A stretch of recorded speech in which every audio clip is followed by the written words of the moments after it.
like love, love, love, and music. La la la, love, love, love, love, love. Hello, everyone. Thank you for tuning in. I am Jay Lee. This is Jay Lee's Corner, and this is my review for The Walking Dead, Season 8, Episode 10. I hope everyone had a great weekend, and let's just get into this review. Carl is dead, okay? Let's just take a moment to realize that Carl is literally dead. Like, there's still, the whole grave is right there, and Carl is actually dead. So, Michonne looks lost because, again, Carl is dead. Rick with all emotion because Carl is dead. I want to say that enough to get through it, to get over it, and to move past it, because if not, it'll always be a sad conversation because Carl is dead. Michonne is upset, of course. She looks lost. She looks just in anguish. So Michonne does what Michonne does. She kills some goddamn walkers. She's slicing throats and slicing heads and all this stuff. We see Rick coming to grips with it and having to walk away from the gravesite.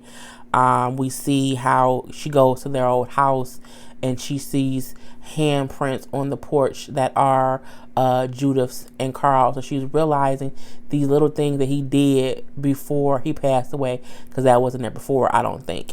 And we see how they are packing to leave Alexandria, because they're the last two alive people basically in Alexandria, and they're packing to leave.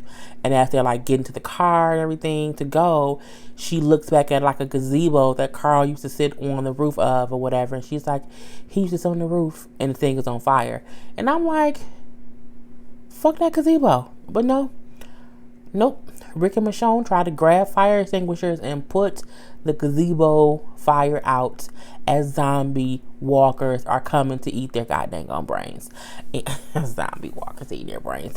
But, they're trying to put it out, but there's just too many walkers and they, can't fully put it out. They put out a little bit, but I'm like, I need y'all to get out of there and stop. Because, it's a thing of the fact that Carl was bit because he was doing something that technically he should not have been doing, and he was trying to make time to do something and ended up getting bit. You have to stop doing these foolish things that can possibly get you bit, like putting out a fire of a gazebo that y'all ain't gonna stay at because y'all leaving. So what's the point? But, people deal with death in different ways. But for me, I'm looking like, fuck that gazebo. And so they do end up leaving or whatever. And in the car, Karla and Michonne, Lord Jesus, Rick and Michonne are talking. And he's like, what do you think Carl was talking about? What do you think about it? And then she's like, Rick, he wrote letters. He wrote, we should read them or whatever. He's like, nope, not right now. And then she's like, he wrote a letter to Negan too, which of course shocked Rick. Shocked me too, honestly. It really, really did. But I think in the end, Carl was in the aspect of, we have to do something to save this world, because as he told Rick and Michonne, you can't kill everybody. That can't be the only existence that we have, is to kill other people. Eventually, we have to get to the point of trying to rebuild civilization. It can't be about death and just killing everybody and just murder, and let's kill whoever, just whoever isn't with us in our particular group. So Rick is like, you know what? I can't deal with that right now. We have to go see Jadis. I need to talk to her because, we still need their help to fight the Savior. So we know we have to go talk to them. We need them because not only that, they're also a target because the Saviors know that they helped us. So, they go to the junkyard, and when they walk in, like, trash fall over the entrance, and then all of a sudden, it's a whole bunch of walkers. And I'm like, did they come in the back way where they had some walkers stored and it was a trap? I'm like, oh, they trapped. Okay, it's a trap. I was confused. Okay, let's move past that. Negan. So Negan and Simon are talking basically, And, Negan is amused that Carl had outsmarted them and got a way to get everyone out of Alexandria. He's proud of Carl. Now, he does not know at the time that Carl is dead. Okay, so he's proud that Carl was able to basically outsmart them and do something like this, and come up with an escape route. So Simon, like, do you want me to go hunt them? He's like, no, I don't need you to do that. He's like, I want you to go to the garbage people and make sure they are aware that, even though they had a deal with Rick, they had to deal with us first. And, a deal with a savior is a deal point blank period. And, I need you to go and make sure they are aware of that and make them fall in line. And he said, you know what you do? Take one out and the rest will fall in line. He says, with Simon, only take one out. You hear me? Just one. Now, he specifically told Simon to do that, okay? Just take one. So Simon was like, maybe we need to move on. And he's like, what? And he's like, we keep doing the same thing over and over, and no one is learning the lessons. No one is learning. These people don't seem to learn the lesson, not one bit. And, maybe we should learn the lesson to where we need to just basically move on, start over, and find a whole new group of people to save. And saying how recently our tactics have not been working, and Negan ain't too happy about that. He ain't happy about that. And as they're talking, he's like, look, once I kill Rick, everything will be fine. I just gotta kill Rick, and everything can go back to how it used to be. And then comes a knock on the door, and they bring in a coffin. Okay, bring in a coffin. There's a body in it. And the sign on top of the coffin says, we have 38 more, so stand down. And this coffin is from Hilltop, which is from Maggie. And they open it, and of course, it's Dean. Dean is dead. Dean is a walker. And Maggie literally sent him a dead savior. Like, look, leave us the fuck be, because if not, we're going to kill each and every one of your people, and that's it. And Simon is pissed off because, like, those are my people. I'm going to fucking kill them. And Negan like, you calm your ass down. You're going to sit down and shut up and do your job and do what I told you to do. I'm like, well, okay, Negan. You're very upset right there, bruh. So we see that part of it. Now, Enid and Aaron are still at the, what's it called? The Oasis? I can't think of what it's called right now. It completely slipped my mind. But they're with the all-female tribe who live Oceanside. They're Oceanside, the ocean. They're at Oceanside trying to basically convince them to help. Now, we know that they have already killed the grandmother. I can't think of the grandmother's name or whatever. But the granddaughter is Cindy. And so they've already killed the grandma. And so they basically have them captive, and they're having to basically decide what to do with Aaron and Enid. And they kind of like tie them up and put them in a room, and they're like trying to decide what to do. So Enid is kind of having this moment of reflection, like, she didn't give me a choice on what to do. She made me kill her, and I feel like now I'm left to basically deal with that. But if I had to do it again, I would still kill her. Like, that's just what's gonna happen. And the tribe then comes back in, and at first they like take him out the handcuffs. I'm like, okay, they gonna let him go. Cool. Nope. They then stand them up, put them back in the handcuffs, and say, okay, now take them to the ocean and kill them. I'm like, well, damn, they all gotta die. Why they gotta die? Like, the Oceanside people just kill without asking any questions. Anyone they see who isn't within their tribe, they trying to kill him. You can't, you can't kill first and ask questions later. If you do that, you're gonna run out of one. You're not gonna have any allies, and two, eventually y'all gonna dwindle away too, because it's all women. Y'all can handle babies. Y'all gonna die, and it won't be anyone else there. So Enid then says to Cindy, like, it's not smart to kill us, because if you kill us, our group is going to come looking for us. They're going to then kill some of y'all, or y'all might kill some of them.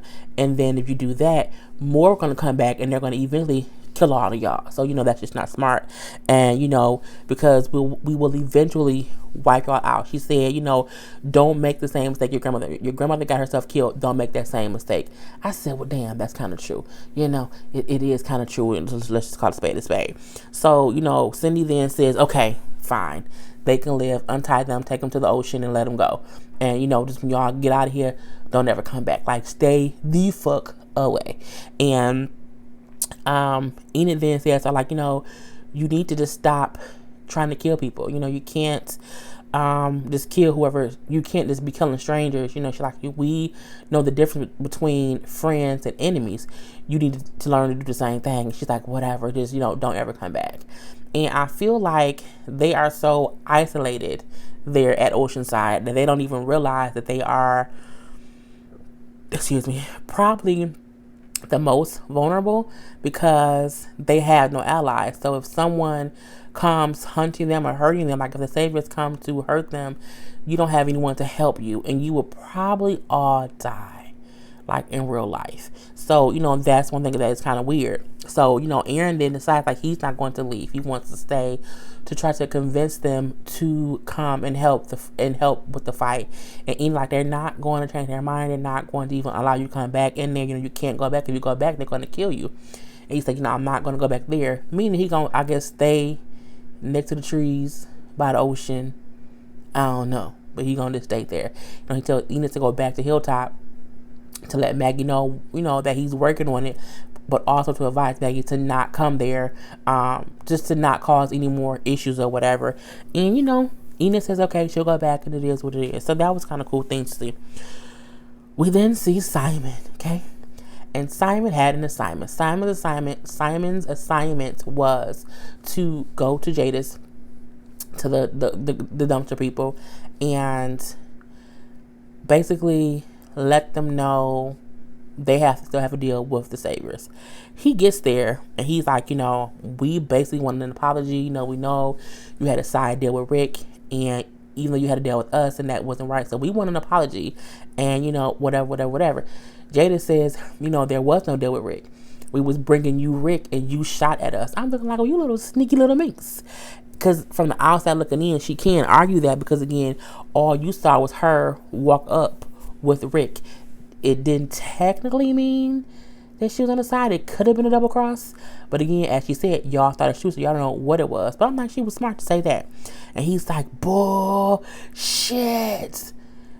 Like, why he yelling? They right there. And then, it is what it is. So he's like, but, Negan is forgiving. So, we're going to take all your guns, all your ammo.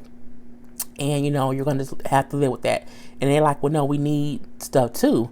And they're like, no, the saviors are here. If y'all need something, then we'll give y'all what y'all need. Lies, okay, lies all the way around. And then, he's like, okay, but, I also still need an apology. You haven't really apologized. And she was like, there's remorse. And he's like, I don't feel like, that's enough. So they then took all the people's guns, and then he shoots one of her people. Oh, Jesus. And she's shocked because he shot the guy, the old guy. I don't know what his name is. He was like a main old guy. And, he shoots him dead. And she looks and she's shocked. Because again, I know when somebody starts talking, I see it and be like, it distracts me. Anyway, so, she's looking shocked, like, there is remorse. He then shoots a second person. The lady who's like second in command or whatever. Now, Negan told him, just kill one.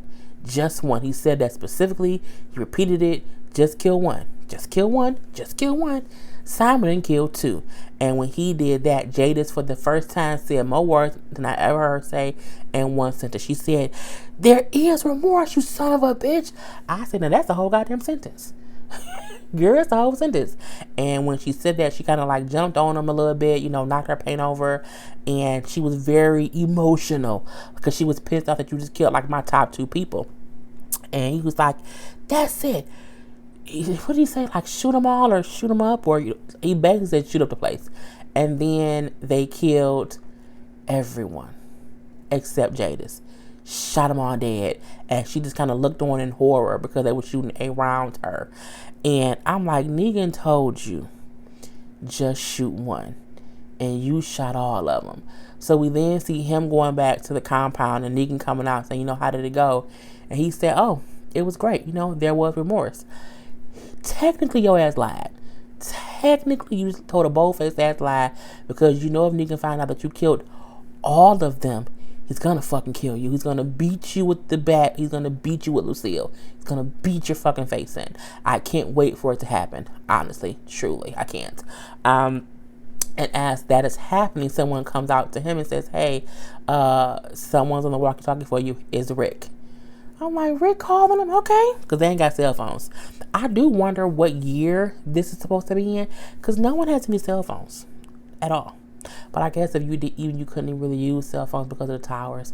But I just feel like, I haven't seen anything like new. So I'm assuming this is like in the 90s. Okay. So yeah. Anyway, we then see back to Rick and Michonne. So Rick and Michonne is at the guard's place or whatever, and they're fighting off all these walkers, and they're wondering like where the fuck did all these walkers come from in the first place. So they're climbing up trash to get away from them, who are all on the ground. And then as they're climbing up trash, they see Jadis, and she's just kind of sitting there in like this little daze in like a little nightgown basically. And they're wondering what the hell is going on. And she says, I used to come here. No, I think she said like, yeah, the Saviors did that. They killed them all. And then she starts talking like, I used to come here to find things to paint on. I would come here to find things to paint on. And this was just a place to come to, when all the shit happened, it became my place, our place to be. It was our place. And she's kind of like this babbling at this point, because earlier, Simon did ask her, why did they pick the junkyard to live at? And she said, because it's our place. And so we see her basically explaining to Rick a little bit more of why she did it. And she's kind of in this weird haze, because again, all her people are dead except her. And she's basically the reason it happened in one way or the other. And Rick is like, we gotta go. So Rick is like picking up doors and stuff and arming it to where they can use it as a shield to get to the exit. And Jada's just like, okay, can I come with you guys? Can I just come with you to get out? And he looked at her and he was like, she can't help us now, so we're not trying to help her.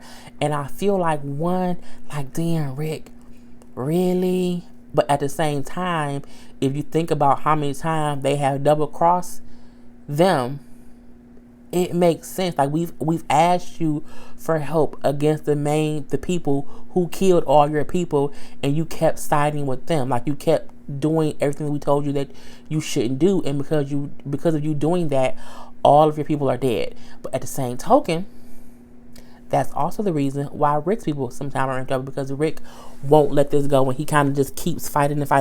So people are dying for the decisions made by their top person. So what's what it was. And they basically leave her there, and they get out. I drank too much water. So they get out, and when they are at the door about to get out, we see Jada's coming, and she's like covering herself in a chair. She's saying, just let me get out. Just help me get out. And Rick like shoots in the air. He doesn't shoot at her. He doesn't. He shoots in the air and to kind of just get her away from coming with them. Damn, Rick. Really, Rick? Oh, Rick. You know what I'm saying? And then we then see Jadis like runs back in. She is in this still white pajama outfit or whatever, and she is like making noise, like she's hitting on the floor to make noise, to make all the walkers come to her. And when they get to her, she cuts on the grinder machine, and the grinder machine is like garbage grinder. So she's making the noise to make them all come to her. They're walking to get to her, but in between her and them is the grinder. So when they walk off, they fall down on the grinder, and their bodies are grinded into like mush. Oh my god, it was so crazy. And they're all falling into this trash compactor, and one by one we see these people who are not walkers, and they're falling, and their bodies are being turned. It was just the most disgusting thing to watch.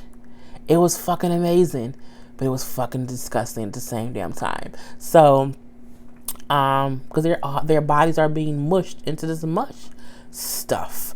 Just and so she just watches them all die.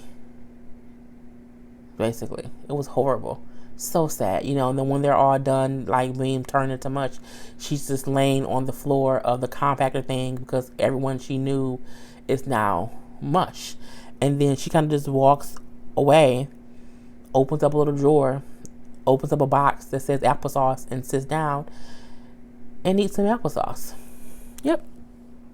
Literally pulls over and eats some fucking applesauce. I'm pull over, but she sat and ate some applesauce. I'm like, well, okay, I guess she was a little bit hungry, but it was what it was.